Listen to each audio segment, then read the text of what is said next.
Olúgbénga ọmọ Oríyọmí o. Bó wu ẹ mọ́ kó jíire lópò ilé o. Bó wu àfẹ̀rẹ̀mọ̀jò kó jíire nísàlẹ̀. Àgúnlá àgùntẹ̀tẹ̀. Báànú Olúwapọ̀ ọmọ Olúwadáre ọ̀rẹ́ mi bá ti jíire àbùsébùsé. Inú mi dùn ayọ̀ mi kún. Lọ́jọ́ 12 oṣù kẹsàn-án. Tọ́jọ́ ìbí ọ̀rẹ́ mi wọlé dé wẹ́rẹ́ bí èjì alẹ́. Mo yọ̀ ṣẹ̀ṣẹ̀ mo jójójó. Mo forin ọpẹ́ sẹ́nu. Mo dúpẹ́ lọ́wọ́ olóore. Àánú Olúwapọ̀ Silas ọmọ Olúwadáre. Èní lọ́jọ́ ìbí rẹ pé ọjọ́ rere lọ́jọ́ abí ọ. Ọmọ tí ìyá bí tó fọ̀já àrán pọ̀n. Ọmọ tí a bí ire ní tìbítì ran. Tẹ̀tẹ̀rẹ̀gún àánú ti lómi lẹ́gẹ́jì ó tó dé. Ọlá bàtà ní mọ́dò ń sàn. Ọlá bàbá ọmọ ní mọ́mọ́ yan. Àánú Olúwapọ̀ ọmọ Veronica òṣòlóṣì níran rẹ.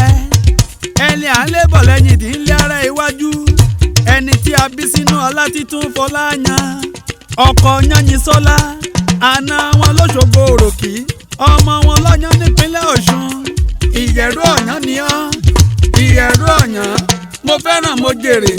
Mo jàre ọ̀ràn wọn ti lóye. Ọmọ abánijà má jẹ̀bi. Ọmọ èrò jẹ́wọ́ títà mo tà tán. Sísan ló san Ìyẹ̀rú lóde ògbógi.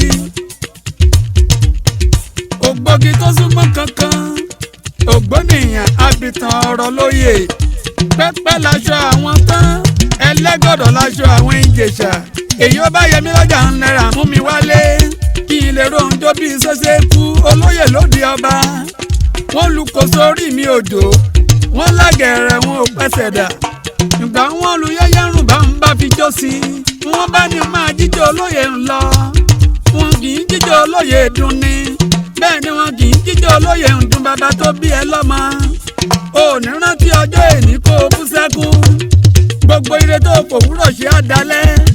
Ìkọ̀lé nílé màmá rẹ̀. Ìyẹn màmá wa. Abiyamọ tòótọ́. Abiyamọ mọ̀já gbọ̀rọ̀gbọ̀rọ̀. Mojísáyọ̀ Veronica Olúwadáre. Ẹ ò ní ṣánkú. Ẹ ò ní mọ sàré ọmọ. Ojú tẹ́ ẹ fi ń wòran ayọ̀. Ẹ ò ní fojú ọ̀hún sọkún ọ̀sán làgbòrò. Ilẹ̀ o. Ọmọ ẹlẹ́kọ̀lé ọ̀bálayáṣọ. Ìkọ̀lérù máṣọṣe tàlàmọ́ṣe. Ìkọ̀lérù máṣọṣe tàlàmọ́kòkò.